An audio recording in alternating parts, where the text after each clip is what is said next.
Okay, so I think we'll start. Good morning, everybody. Thank you for coming to this session, which promises to be an interesting one. My name is Jocelyn Young. I'm in the Faculty of Health Sciences and Public Health in AUB. I've been here for 12 years. And I was very happy to have a panel of 3 speakers, 2 of whom were students at the faculty. Unfortunately, so Ines is our graduate. Unfortunately, Cynthia Khouri wasn't able to join us today. She has apologized, so we have 2 speakers in the session. But I'm also very happy to welcome Aisha Rifai, who I've been lucky enough to know since the 1990s. So I'd like to welcome you all. We'll have lots of time for discussion, which is always a good thing. We have 2 presenters, and they were tied to 15 minutes, and I've given them a little leeway to go a little bit longer. But we'll still have lots of time for discussion.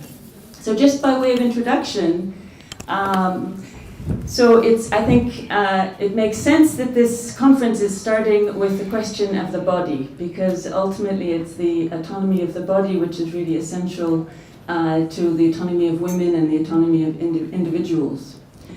And as we heard this morning, an inevitable theme of this conference is how inequities in the private sphere translate or are represented at the public level.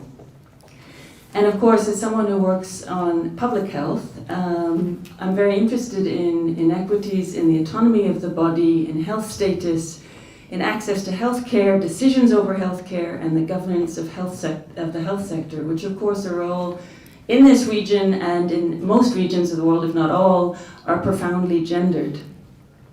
So health is one of those invisible aspects of the private sphere, but at the same time, one of the most contested publicly. So my own area of research is the health consequences of sexuality and reproduction. And when you think of that, obviously we think of the burden on women, because physiologically and socially, women have had to bear the burden of those health consequences. But of course, those consequences affect every individual in society and across the life cycle. And I think this panel will probably bring out all those issues. So sexuality and reproduction are my focus, but of course those are 2 profoundly social processes that are far too often medicalized, as well as regulated and controlled by law and political forces. And again, I think these will be themes that will come out very clearly in the presentations we'll hear today. So given the connections between the private area of reproduction and the presumed public sphere of population, so population growth and the growth of societies, governments and indeed international agencies have long been preoccupied with how to control this sphere for the presumed social good. So we often hear references to the need to control fertility for the sake of population growth and of course for the environment. And that has huge implications and has always had huge implications for women as the subject of that regulation. So of all areas of health, sexual and reproductive health lie at the heart of legal, religious, and political debates in the region. And at the same time, they're widely misrepresented outside the region. Indeed, they're often used by outside observers as a means of demonizing and demeaning and demonizing the region. So I think we can see clearly the connection to some of the themes that Dean Sheikh this morning and Sarah Murad were speaking about as overarching themes for the conference. So when I was asked to chair this session, I was happy that the speakers were not shying away from some of these controversial issues and debates, whether from abortion to sexuality and sexual identity. So as I said, it's always a pleasure to welcome back students of AUB back to AUB and to engage with them as colleagues in research and other activities. So we're going to start the presentation with Dr. Aisha Rifai, and I will introduce her first, and then I'll also introduce, after her presentation, Dr. Ines Abdul-Wahad. So Aisha has had the difficulty, like we know all Palestinians, in traveling to be with us today, and was only sure at the last minute that she would get her visa to enter Lebanon. So we're very happy that she was able to join us. She has a PhD from the City University of London in health policy, and she's for a long time worked on sexual and reproductive health issues in Palestine, most of the time for UNRWA, and she's currently Dean of the Education Service Faculty in UNRWA in Ramallah, and also active in research on a number of these issues. So her research themes are sexual and reproductive health, gender and health, and she also has expertise in program evaluation and monitoring. So thank you very much, Aisha, for joining us. Thanks, thank you. Is that working? So good morning, everybody. Thank you for having me, and it's really a great pleasure to be here with the colleagues in Lebanon from Jerusalem. Voice is not working. So just a little note that I forgot to tell Jocelyn about, that we in Palestine currently are lucky to have developed a system for a national referral system for violence survivors, women violence survivors.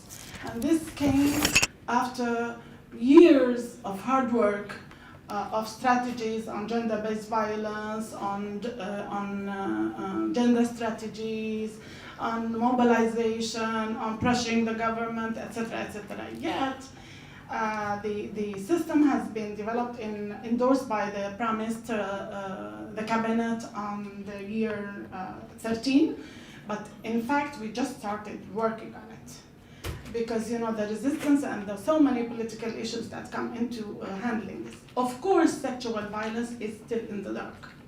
We are handling now physical violence as if they're separable, but we have started at least with physical violence, with the system, referral system between the sectors, social affairs, Ministry of Women's Affairs is involved in some components, Ministry of Affairs, of course, a major component, and with full engagement of civil society. So I have been lucky to be contracted by UNFPA to conduct 2 studies about the system already. One on a baseline study about how good the Ministry of Health is doing in that.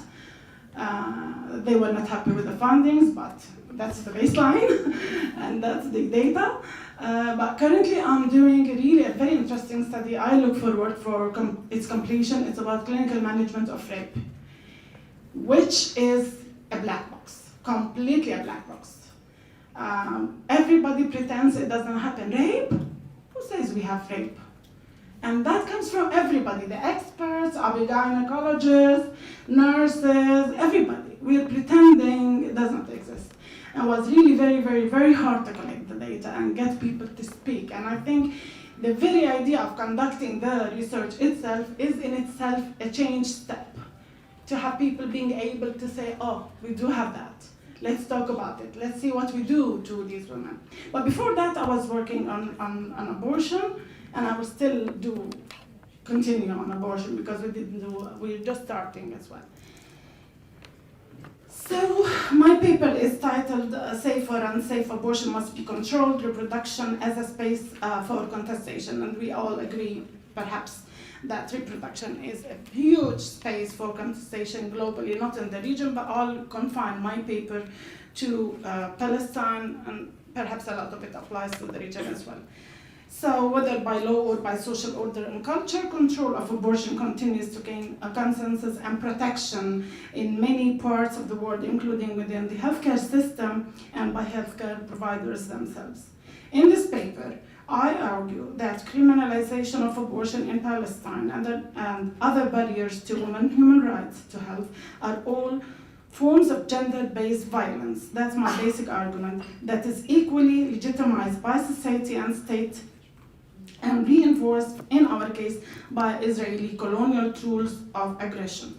Gender-based violence here is a manifestation, from my perspective, is manifested in the coercion element it encompasses for the woman based on gender norms and unequal power relationships, taking the form of a denial of resources and access to services and inflicting harm on women.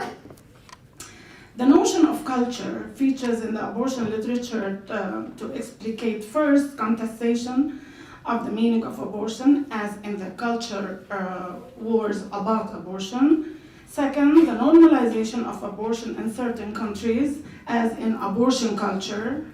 And third, the presence of women, the response, of women to abortion within a particular social context. How do women react to it and how do they handle it?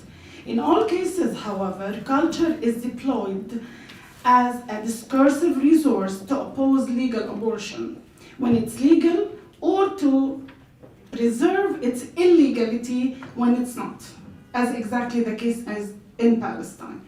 Its illegality we are trying to shake and change. It's strongly protected by different powers and systems, subtly, covertly, and overtly.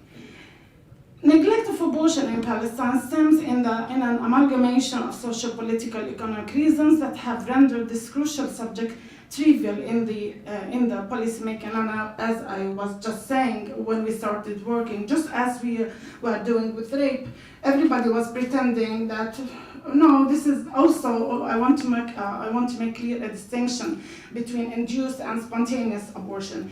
And we all in the health field know that spontaneous abortion it's a medical issue. However, induced is compounded with so many things. So even the medical colleagues, when we started working on this subject, they were all inclined to assume that they're spontaneous. Although most signs show that no, they're not spontaneous. Women do things to get rid of the pregnancy they don't want, and they end up with incomplete abortion, with bleedings, with injuries, with harms, and of course they will resort to the health facilities, and in this case, of course, helping them is legal. However, we as researchers need to look deeper into what's behind these incomplete abortions that keep coming, and not continue pretending this is only spontaneous abortions.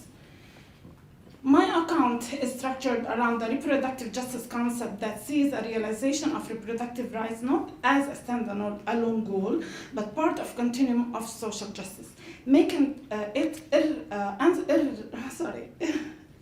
inseparable from the realization of other rights. Guided by this understanding, I conducted, and here comes the study, a qualitative study using focus group discussions with healthcare providers and social workers, and experts meetings with senior service providers, policymakers in health, gender, and law sectors. Because obviously we are aiming at changing the law, hopefully. And God knows how many years we'll succeed, but after that we will change the law about abortion in Palestine. This study showed first that healthcare system and providers in Palestine, expectedly but also in terms of extent shockingly, in Palestine breach basic human rights of women as right holders by withholding information about the services available to them about abortion. They don't tell women about the service. Even when they come seeking them, they do not get offered the services. Hence, women care seekers rarely go to the health institutions for abortion simply because they don't know about where they can get an abortion. And even when they dig into those holes and try to find a place or some kind of service, they are not guided to the service and not given the service. Because, of course, there are lots of stigma about the abortion, so much stigma. Furthermore, women have no clue about post-abortion psychosocial counseling services, even these that can be safer, socially speaking. They have no clue it exists. Emergency contraceptive pills. They sit there, get expired, believe me, get thrown away, but not given to women. So this is the politics of how... You better just explain what emergency contraceptives are, because the audience won't know. Does everybody know what emergency contraceptive is? Do I need to? Okay, so I'll give quickly what emergency contraceptive is a pill that a woman can take the first 72 hours after unprotected intercourse to prevent pregnancy from occurring. Is it this? No, that's for abortion. So we're talking about the emergency pill that one takes after an unprotected, and it's legal and it's everywhere. It sits everywhere. No, that's correct. So it's everywhere in Palestine. It's available, but it gets expired because nobody's given those. So it's a wasted cost, basically. Let alone, of course, more importantly, the suffering of the woman who suffer getting an abortion. Participants' accounts of women experiences the abortion reveal important legal, extra-legal, and procedural barriers to women access to dignified abortion, depriving them from their basic human rights to health and justice, and subjecting them to state and social violence in the form of controlling their sexuality and bodies by forcing them into unwanted pregnancies and experiences of reproduction. And I argue this is a form of violence. Exactly similar exactly to the case of forcing abortion, forcing pregnancy versus forcing abortion. Moreover, in the context of cultural discussions, abortion was constructed, and that's very Palestinian, so to speak. Abortion was constructed as killing and inevitably destructive of cultural values and traditions. It's viewed as killing a human being. Oftentimes, abortion was equated with colonialist intervention, in our case, as opposed to nationalist ones. Because, you know, in Palestine, there is a sensitivity of demographic and having to produce more children and compete with our enemy in terms of the number of people who has the right to Palestine. And so and as something that should be opposed in the preservation of culture, steadfastness, and the very existence of the Palestine cause.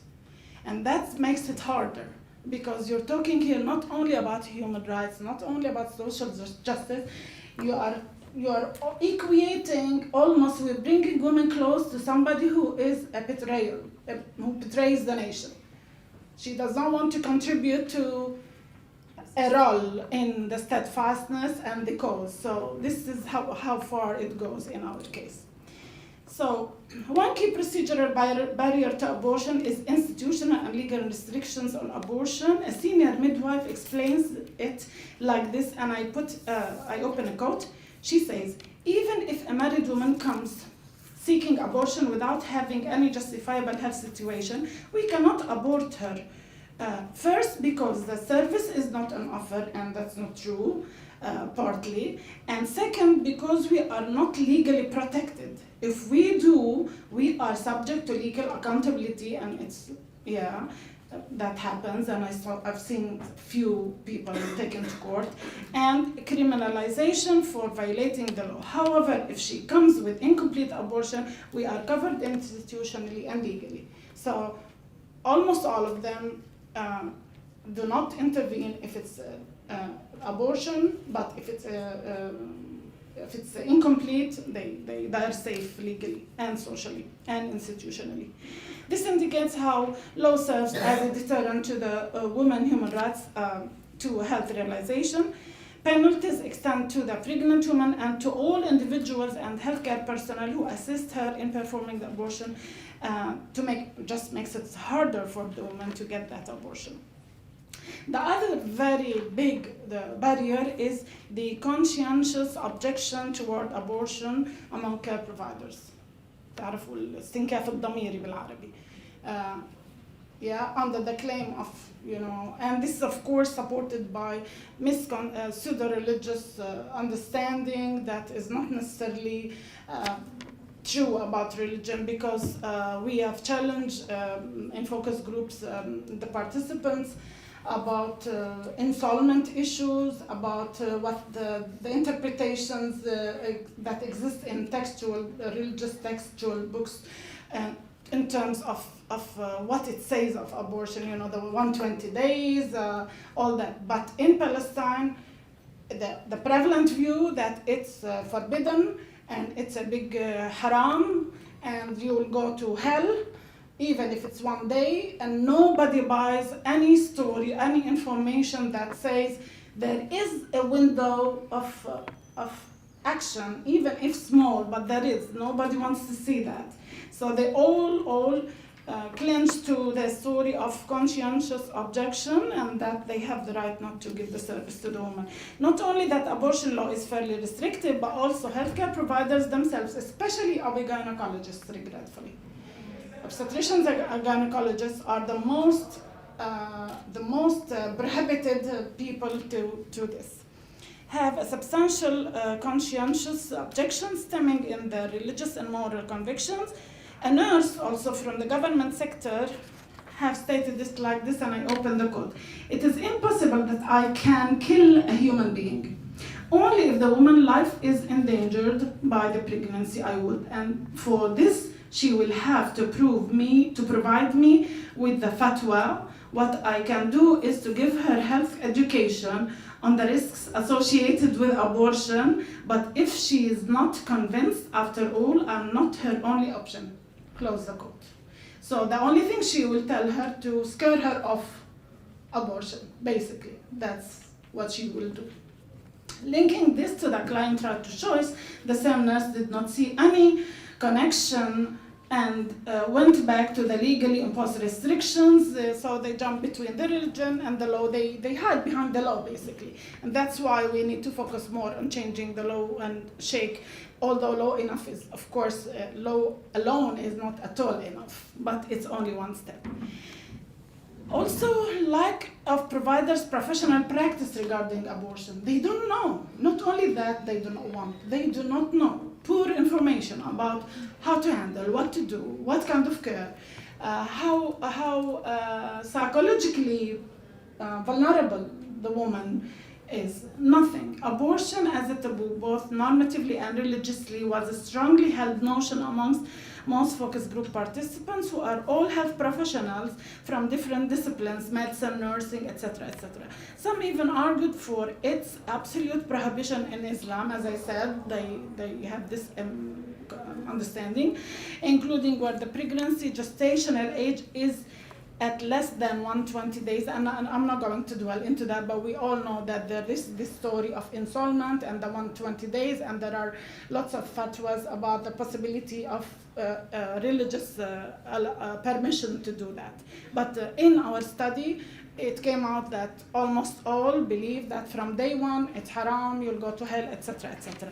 In the context of this obvious confusion about gestational age of pre-installment abortion permissibility, explaining about their abortion-related services, participants reported that when the woman approaches them for abortion, they, and I open the quote, provide her with counseling, with religion being the chosen entry point, and tell her that abortion is prohibited in Islam, so they become breaches in Islam, and advise her to reconsider her decision. When she goes to the health sector, she gets briefed about Islam and how haram she cannot do that. Not their business, basically, but that's what happens. This means they refer to their own beliefs and not professional code of practice, whereby they, being the duty bearers, are accountable to respect, protect, and fulfill the woman's right to health, including with respect to abortion as well. What is more is that, reflecting rather judgmental attitudes, participants voiced serious concern and strongly warned against the risk of promoting abortion in an open, uncontrolled manner, because as such it could encourage sex and extramarital pregnancy. That was a big, big issue. What are we going, okay, I will So, Joyce is telling me I have to finish. Okay. 5 minutes. Okay. Lack of government commitment by unfavorable public, triggered and supported by unfavorable public commitment. The government, after all, even if there is one person, one decision maker who's interested, he will fear the public opinion, of course. And currently, the public opinion is not at all ready in Palestine to do this change, which means that we in the health activism work and the women movement and gender experts, we need to do a lot of work in changing this environment and understanding. I will really go to, because there is some so far it does not look like contestation. Everything goes in the same direction, right? But I will come to the contestation part in a minute.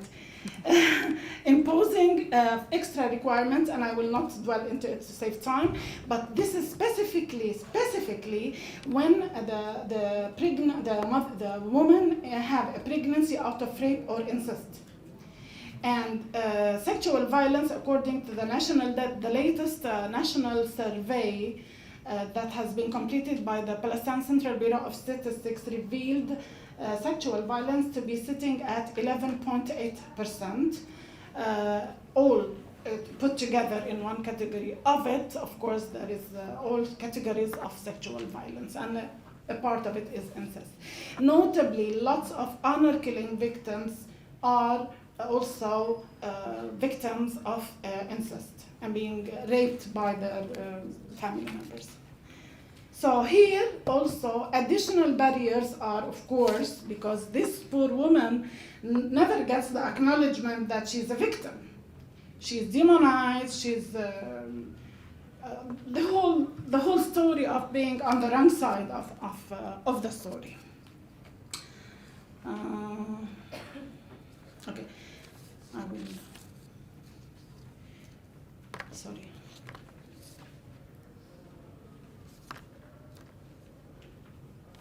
So, this dark and sad picture is not left alone. And here comes the contestation. It is increasingly contested and challenged by women and health advocates in civil society in collaboration with the government actors, using two juxtaposing theories of change. The first is the coalition theory. The coalition theory by Jenkins, Smith, where policy change is thought through coordinated activities among a range of individual organizations with the same core policy beliefs, using multiple avenues for change. This is where, in fact, very useful avenue has been lately, a few years on the go. The National Coalition for the Protection of Women from the Dangers of Unsafe Abortion, founded and led by the Palestine Family Planning and Protection Association, but also it serves as a platform for augmenting all efforts for achieving the changes aspired for through lobbying, persuasion, and pressuring policymakers and political leadership to put the question of abortion on the development map and national strategic health plan. Participant agreed, and in fact I am in this forum platform, and we just had a few months ago with the Prime Minister a very strong meeting about this. So we are pushing and we are pressuring to put this on the agenda. This includes integration of abortion-related indicators. We requested, that is the latest thing we did, into National Maternal Health Database to be reported on the PCBS, the Palestine Central Bureau of Statistics, and future health surveys, because they do every 7 years, and the Ministry of Health annual report. We want to see data on abortion in these reports. The coalition has been actively engaging in legal advocacy. This is what the coalition is how mobilizing, changing public opinion, and changing perceptions about policies through research, knowledge generation, and information exchange. Holding the first national conference on abortion, conducting seminars, workshops. For example, Ministry of Education and Higher Education was the key partner for the coalition in outreach project activities, different projects in schools and universities. We targeted intensively universities in Palestine and schools through the Ministry of Education to change the minds of the younger generations and impact. Legislative council members is the hardest group. They are so reluctant to cooperate, they do not come to meetings, they just don't want to be part of that. For example, Ministry of Endowment, surprisingly, has been cooperating, especially Women Work Department facilitated substantial investments in the role of most breaches. We convinced them that a health professional will be in the mosque with them while they do the breaching. And we jointly develop the material for the breach to be health about abortion, but also, of course, for them Islamic kind of stuff. And this, for us, it was a protective measure, because the women in the mosques were more so receptive to what we in the health sector have got to say about abortion. Like we use them as an umbrella to give the legitimacy for what we're saying about abortion in their presence and their approval. We need to make use of what's there. By so doing, the ministry visibly registered the religious establishment approval and support of the awareness subject matter and the IEC messages it held, serving as a driver for changing public opinion, slowly though, of course, we are aware, but starting on the subject of abortion. Secondly, grassroots or community organizing theory together, policy change through collective action by members of the communities, CBOs, community-based organizations, youth groups, women groups in the communities, engage them in festivals, theatrical performances, cafes, discussions, like a health professional will go to a cafe and sit out in the street and start talking about it, like normalize it, like train their ears to hear stuff about abortion and be positive about it. First, some of our people, especially young men, when they targeted men, they were kicked out of places. They were told to leave. That's strong, but gradually this is happening. So to cut it short, this is what Weiner calls proactive contestation. In our case, we are not just contesting what's been said, we are doing deliberate actions of contestation proactively. Thank you.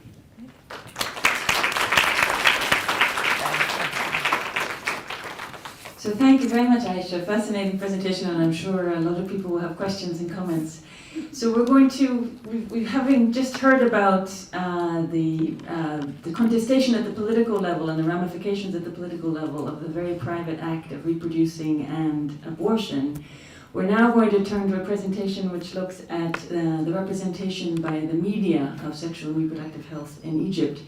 And it's, yes, in Egypt. So I'm going to have the pleasure of introducing Ines Abdelwahed, who is a student of ours in public health and is now, she has a background as a physician in Egypt and was very active in civil society before going to do her degree in public health. She's worked on HIV, she's worked on sexual and reproductive health in humanitarian settings. And so we're very happy that she came back to join us at this conference. So I was wrong, actually, it's Lebanon, sorry. So the topic of her presentation is Sexual and Reproductive Health in Lebanese Newspapers, a content analysis. So thanks very much, Ines. I'll pass over to you. Maybe we can put it on the stand, so because you have a presentation there. Good morning, everyone, and thanks a lot for being here. I'm really honored to present today a study on the sexual reproductive health in the Lebanese newspaper, a content analysis. This study was written by me and my colleague Ruba Abla, and was with the supervision of Dr. Rima Afifi. Unfortunately, we can't have her here. So before we go through the study, I just want to answer two questions. Why we choose feminist theory to analyze the articles, and why we choose to sexual and reproductive health articles. So feminist theory simply analyzes and portrays how gender rules and the imbalanced power relations between man and woman can affect women's health and particularly sexual and reproductive health. And of course, the definition around masculinity, homosexuality, and heterosexuality can affect women's decisions through their bodies and around the sexual reproductive health decision. Other things such the social identities, race, ethnicity, and the social class can sometimes restrict their access to sexual reproductive health services and other things that directly affect their health. So we focus on sexual reproductive health because the classic epidemiology and classic health usually focus women's health and restrict women's health to sexual and reproductive health. And this is somehow make us see women and value their health status only determined by their ability to give birth and raise children. We also think that, we also found that epidemiology usually decontextualize the risk factors and focus on the disease without leaving the social context and the political situation where women live in unquestioned, which we think and we know from fact that affect women's health even more than disease and the risk factor directly.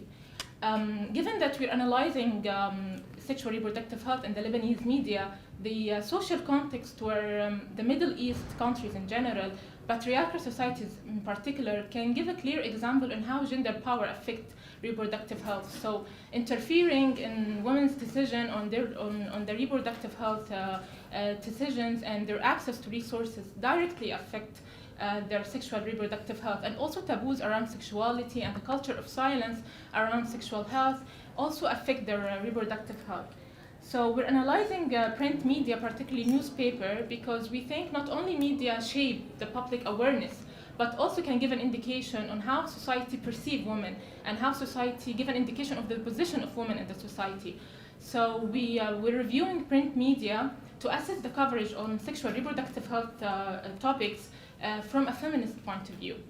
So for the methodology, we used qualitative research, of course, a deductive approach, using critical discourse analysis to analyze the newspaper. And for the newspaper, we obtained them from Knowledge to Policy Center, K2P, a center in the Faculty of Health Science and AUB, because they track the health topics published in the Lebanese newspaper daily to document them. So we obtained 10,186 articles, and then we used keywords that directly can link to sexual reproductive health to have 718 articles. And then from a quick scan, we excluded some articles that we think irrelevant to have in total 89 articles for the study sample. The articles were actually, we obtained them online. They were online, but for a few articles we could not obtain online, so we obtained them from Jaffet Library, microfilms from the archive. I'm not going to go through the methodology so deep because we don't have time, but we used few variables to analyze the articles. For example, the imbalanced gender power, whether they talk about women's autonomy, whether they perceive the social political factors as a determinant of sexual reproductive health decision, and the term used, whether they were neutral, gender neutral, whether they use victim blaming tone, and other variables. So for the results, out of the 89 articles, we found that the majority of the articles were around gender-based violence. So 35% of the articles were around gender-based violence. On the second lab, we found sexual health constituting 21% of the articles. And then for the breastfeeding, for 18% of the articles were around breastfeeding. I'm going to focus on the three themes for the interest of time.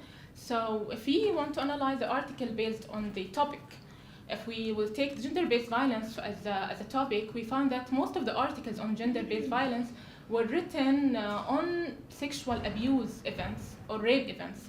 So they were mainly driven by an event already happened in the Lebanese society. And all of the articles addressed the gender-based violence from a policy level, on a policy level where they think that the absence of enforcement of a protective law can be directly linked to the repetitive events on sexual abuse.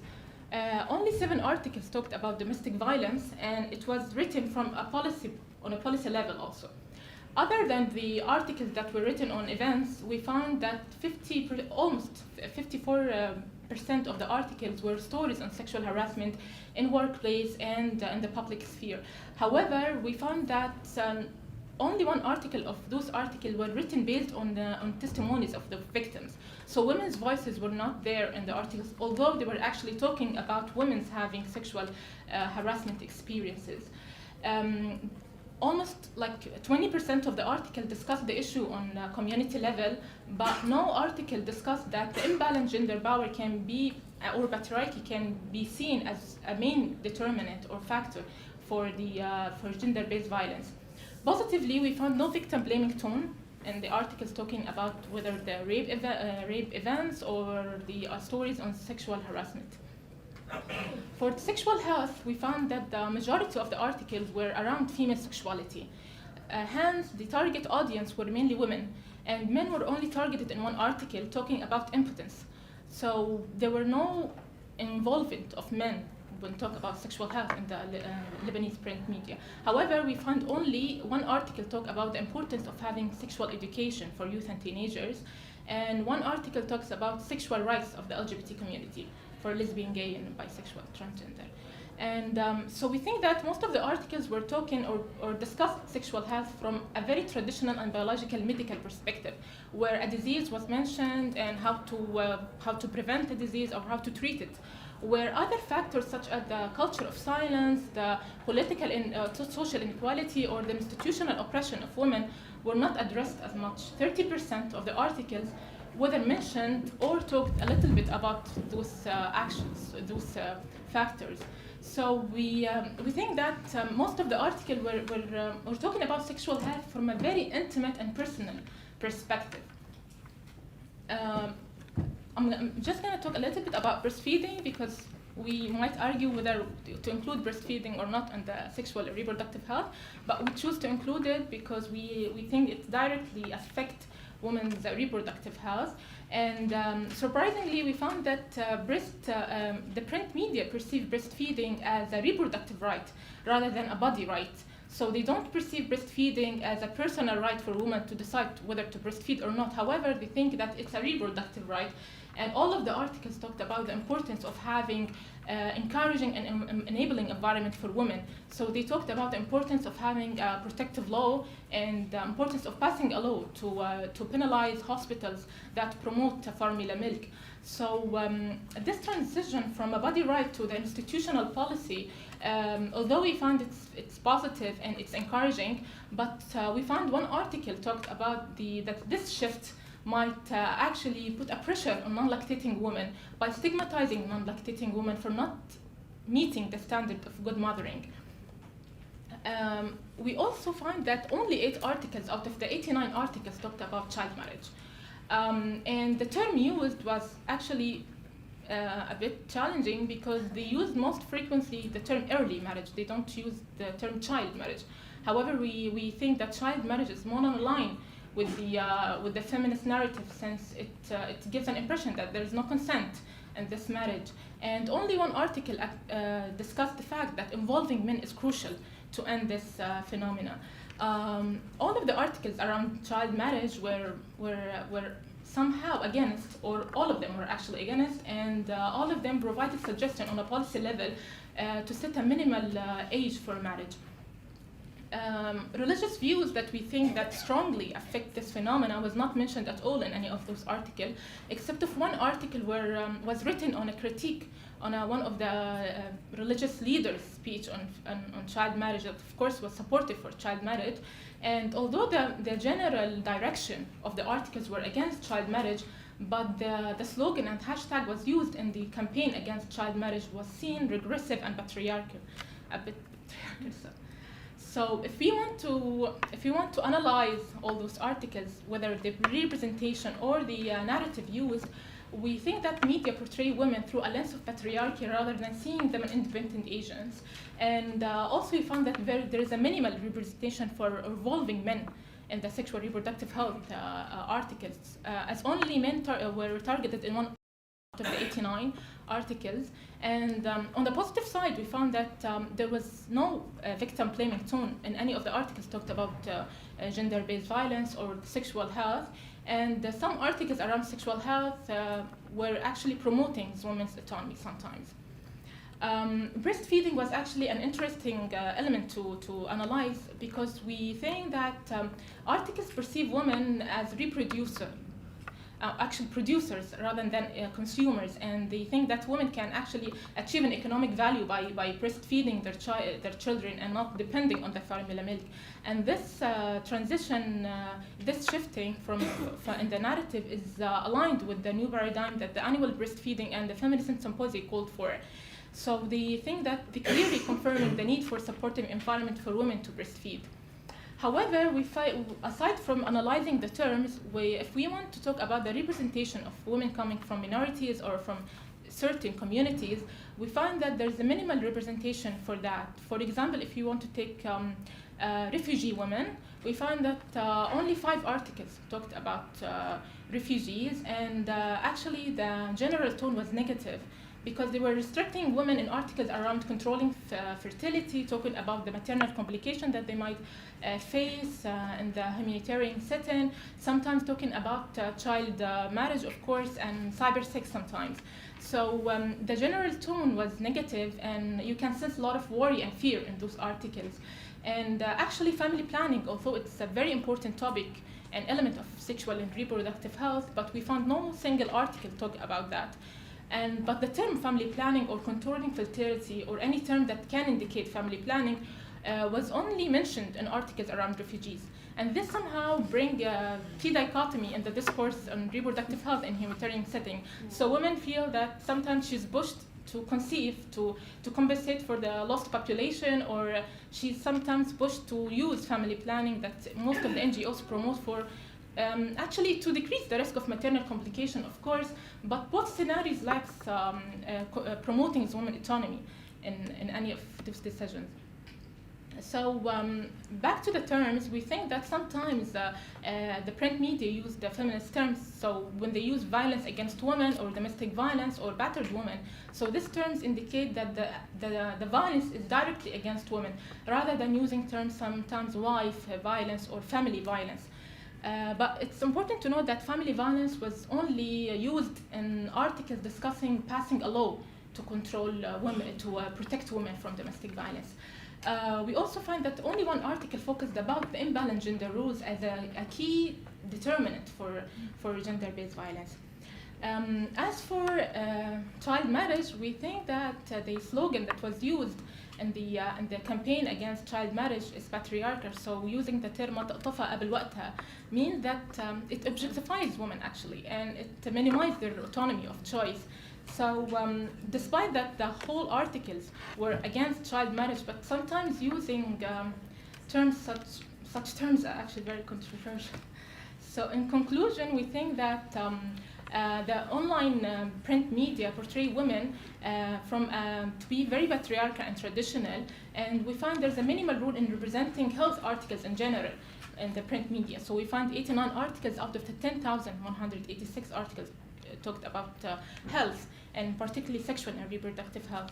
So we think that it's important to establish a collaboration between health academics and the social scientists with the journalism to have more feminist discourse and gender-neutral messages and health articles. The limitation, we only analyze print media article that was online. Of course, we obtained some of them from Jaffet Library, but other media outlet was not included in the article. And we would like to acknowledge and thank Knowledge to Policy Center for providing us the articles for this study. Thank you. So thank you. Very interesting presentation again. So I'm going to take the liberty of taking 15 minutes. We were supposed to end, I think, at 20 to 12, and if we could go till 11:45. Thank you so much for the wonderful presentations, and I'm happy to see Aisha here. We don't see each other in Ramallah. Actually, my question is directed maybe to both, but basically to Aisha.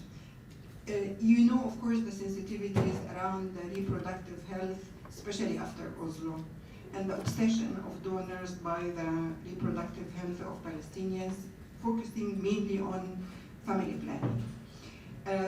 Let us assume that UNFPA did not show interest or provide funding for the issue of abortion. Would all these coalitions and studies and etc. will be done? Sally Hanafi, professor of sociology here at American University of Beirut. So to Inas, did you find any difference in articles reported in newspaper, whether contributor author is faculty or not? And whether in the article there is interviews of academics or researchers. This is my question. And for Aisha, many of things you said, I mean, it's not typical about Palestine, but about the region, except maybe the colonial issue. We have a colleague, Zainab Fathallah, who did her PhD about abortion in Lebanon, and most of what you talk about is it's in Lebanon even, and these were just this entangle Palestine as exceptionally. Right. Okay. Okay, go ahead. Sorry, I don't know your name.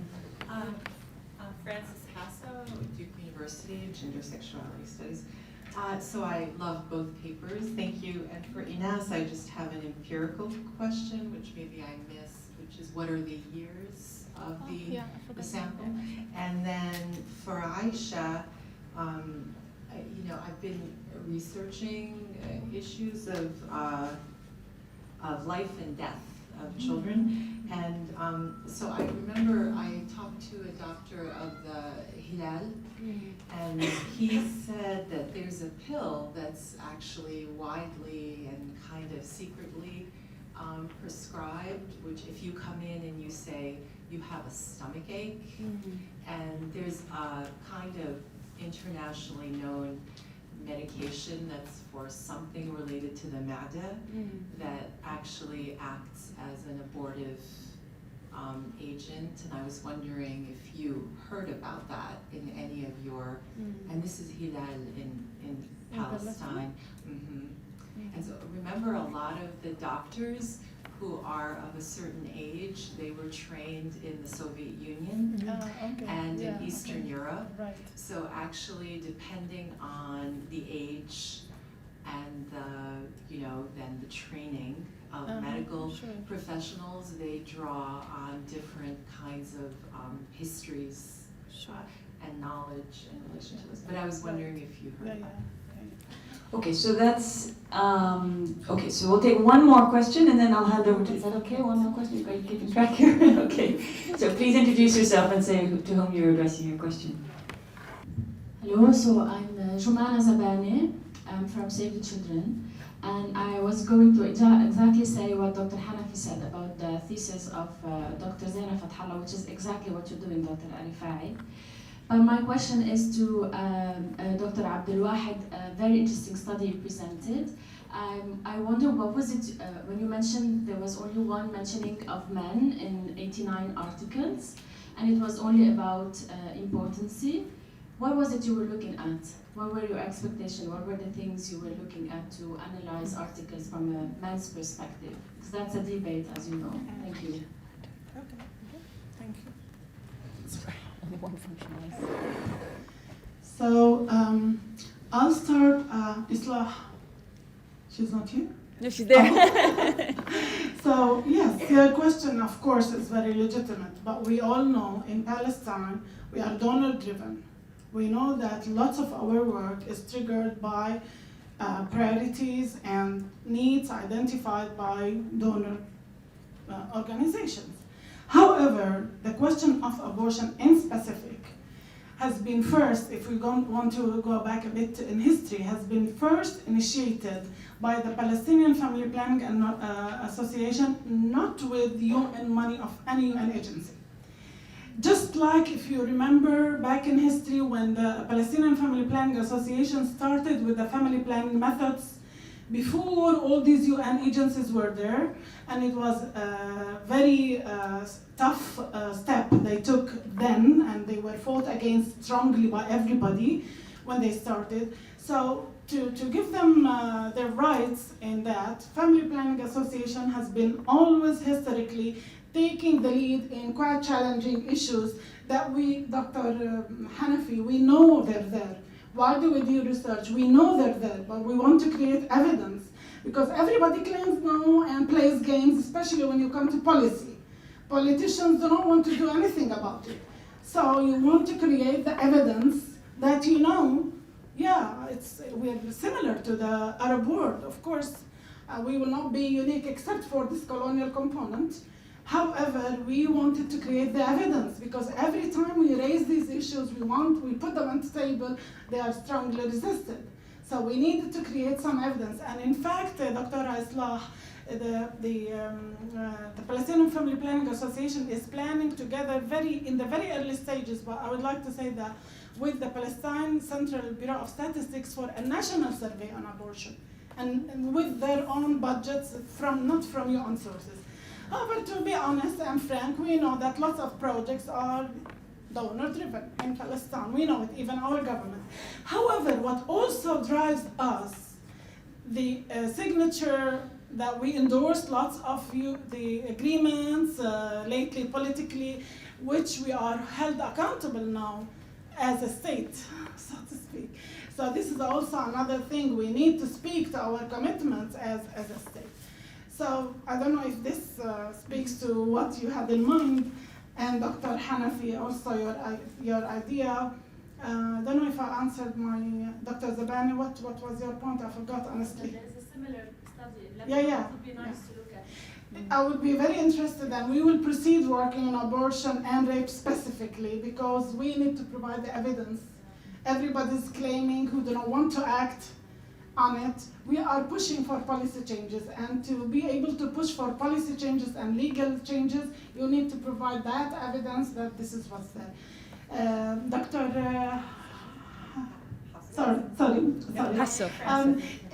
To be very honest with you, I didn't hear of such a thing, although I'm curious, and I think I'm an insider, but yes, but maybe the valid point you have raised, there is this community of ex-Soviet Union graduates, especially in the medical profession, because you know there were lots of scholarships before for medicine, especially in Palestine, in the Soviet Union. So they back home, they are like their own communities, just like graduates of every other spot. If they become a community, they have their own inside, if you like.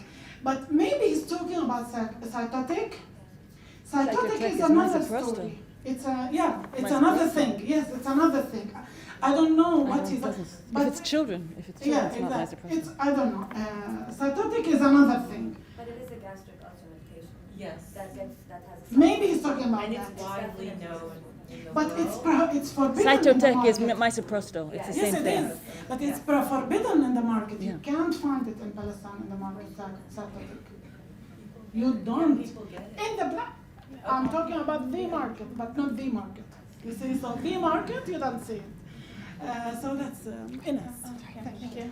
I don't know. For the first question, Dr. Sally, of course we found difference, and we included that in the study, but we had no time to present that.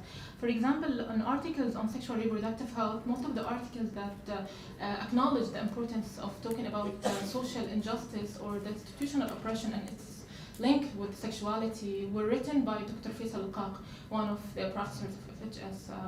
So that actually brings the question whether such people should be in journalism and disseminate their ideas. And on the other hand, most of the sexual reproductive health articles that talked about sexuality from a very traditional medical perspective were written by gynecologists. So we found differences between the authors. And of course, for the second question, for the time duration, I forgot to mention, I'm sorry, it from August 2015 till July 2017, so for 2 years time period. For the last question, mentioning men, we think it's important for two questions. First, that we find that most of the article isolating the topics, so it's whether for women or for men. So there's no involving men in women's issues and involving women with the men's issues. So only one article targeted men, and it was impotence. So it's male sexual dysfunction. So any other topics that talked about female sexuality or female reproductive right, they did not involve men, although we know that men highly influence women's decision on such topics. And for the second reason, we think that this actually means that people perceive sexual and reproductive health as women's issue only. So men has nothing to do with any of those issues. So mentioning men only in one article on impotence actually indicate these ideas. Thank you. So we have 6 more minutes, and I'm going to take every minute. We have go 1, 2, and 3. There we go.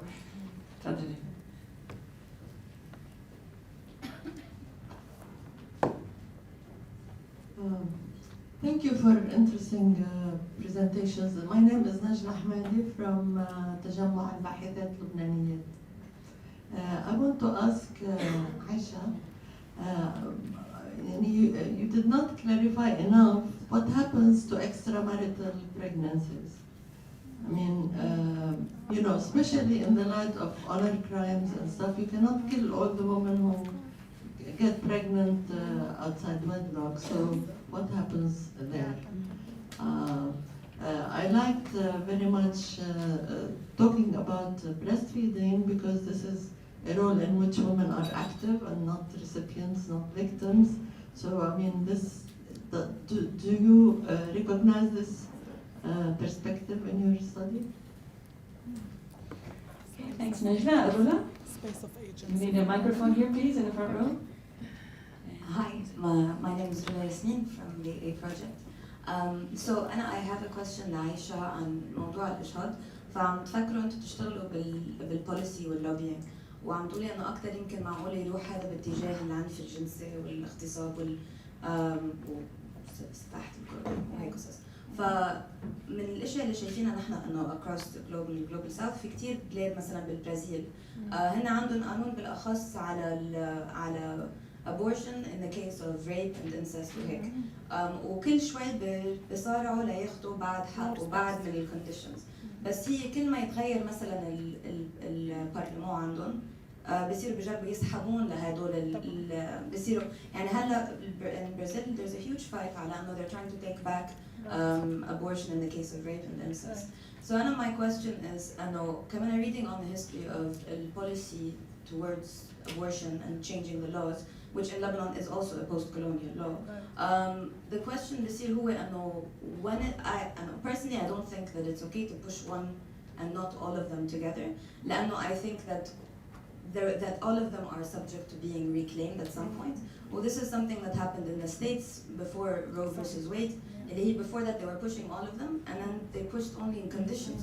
So, and now they're restricting abortion a lot in the United States due to these conditions that already, and we play this game with them, they play it back later. So I'm wondering, what does that mean? بصير في مثلا كمان ما بعرف the case in Palestine, but it's very hard to prove rape. And then issues will come up as in, did she really get raped, or is she just trying to get an abortion? Which, I mean, looking at patriarchal notions in the newspaper is going to take that way. So what did you guys think about this, and what's the plan? I'll just take the last question, then I'll give you the floor. Go ahead, please. I'm addressing, my name is Hanan Ibrahim, I'm from Jordan University lecturer. Actually, yes, I agree with many of the speakers that the issue of the restrictions on abortion are not unique to Palestine. In many rural areas that they are referred, we have even worse restrictions. And you've been actually comprehensive in talking about many dynamics that relate to the issue of abortion. But actually, I felt we need to hear more about the ethical dimension of abortion. We were all the time listening to the restrictions, but wouldn't there be any rules about, the ethics of abortions? A woman can come anytime. Are we saying that a woman can come anytime and say, well, I want to have abortion? If for a while, we forget the specificity of the Palestinian question or the Palestinian situation. What about this, I think important dimension about ethical abortion? Thank you. Okay, so I'm going to give back to the speakers to respond. Aisha, you want to start? Thank you, Jocelyn. But I'm sorry, I forgot your question. I started Alzheimer's. Oh yeah. Extramarital abortion, that's a very valid component, of course, but I have to cut, as I consume too much time, I have to cut it off. But what happens with these ladies? These ladies are dealt with their case jointly by the Ministry of Health and Ministry of Social Affairs. There are the shelter homes for victims and survivors. What happens in these cases, if she does not abort, if the pregnancy continues, she is made very harsh conditions. She is made to sign that she agrees to be delivered by C-section. She is made to sign that she agrees to give away the baby. She is a paper with details, not to see the baby, deliver with the C-section, agree to give away, but even not to see, so that no attachment happens. And why not normal delivery? Because they fear the consequences if any complications happens, because such victims of rape, they do not cooperate in labor. They're in so much pain, psychological and trauma, so they fear she does not cooperate as a birthing mother, and so they fear something happens, so they want to be on the safe side. So she signs all these conditions, very harsh, and she gives away the baby. And then she stays in the shelter of the social affairs ministry. There are a number of shelter homes. And after a time, she is brought either to her community or a special arrangement the family does.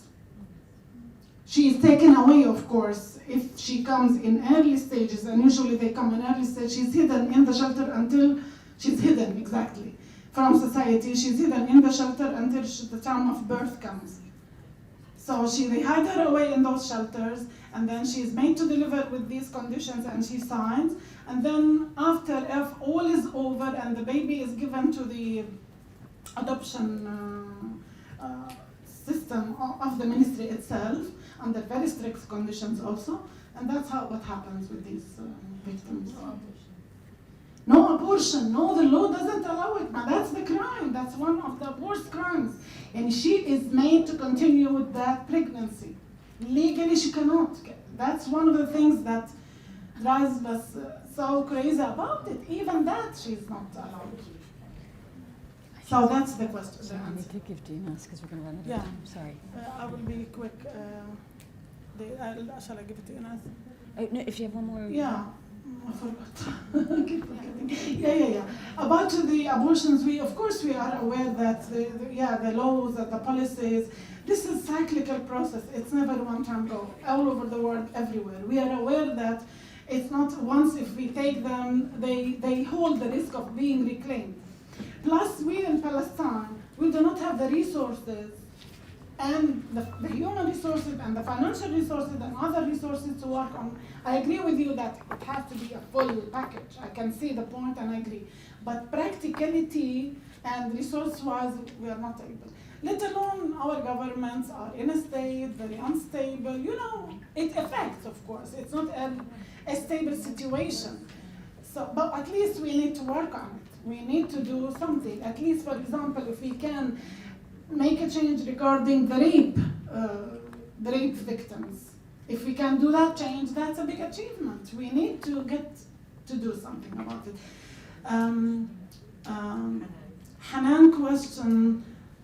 The ethics of abortion. The ethics of abortion, but the whole thing is a black box. We are opening up and it's not new, we are newly able to open up and speak about this and address them. To be very honest, we didn't come to that because in the start, the services are not there. The services do not exist as per abortion to talk about, to address, which is important, the ethical dimensions. However, maybe we touch on it about when we talked about conscientious objection and a bit, but the way you are addressing it, frankly, we did not come. However, I want to quickly talk about the male engagement. Dr. Islah, about funding and all that. What we are doing also now is that we are gearing academic research through the thesis work for students to doing research on violent GBV. For example, I'm supervising a master's student in Al-Quds University. She is investigating pre-service preparedness in health specializations in university about their knowledge about the referral system for GBV women and all this kind of thing, males and females in the medical school, nursing and midwifery specifically. The last year students of the university in these specializations will be investigated. That is to say without funding. So we are benefiting from also thesis work to enrich this area research-wise. Thank you. For the question of breastfeeding, we cannot say actually that we found this narrative, unfortunately, but most of the articles were talking about how breastfeeding can achieve an economic value, but they were not. The articles were not tailored in a way that to think that women are achieving this. However, we think that it was written in a way to act as an incentive maybe for women, so they can save money and breastfeed. But that narrative is a bit progressive, and we could not find it, unfortunately. Thank you. So I'd like to thank the speakers very much for these stimulating presentations. And before we close the session, I just would like to make a plug or stay tuned for 2 upcoming events in March, which may be of interest to this group. So the first one is the Lancet Palestinian Health Alliance, which will be taking place at AUB and addresses many of these relevant issues. The second one is that we're launching a special issue that a research network that I coordinate that was actually founded by Dr. Rahul Zreik, who's sitting here, and is governed by a number of regional scholars in the region. We're hosting an event on a special issue that was called Gendered Bodies and Reproduction in the Arab countries in Turkey, and that's in March. So maybe we can coordinate the mailing list so that some of you can attend. Okay, I'd like to thank you all for your questions and engagement, and very much thanks to the speakers. You more than made up for the absence of Cynthia. You've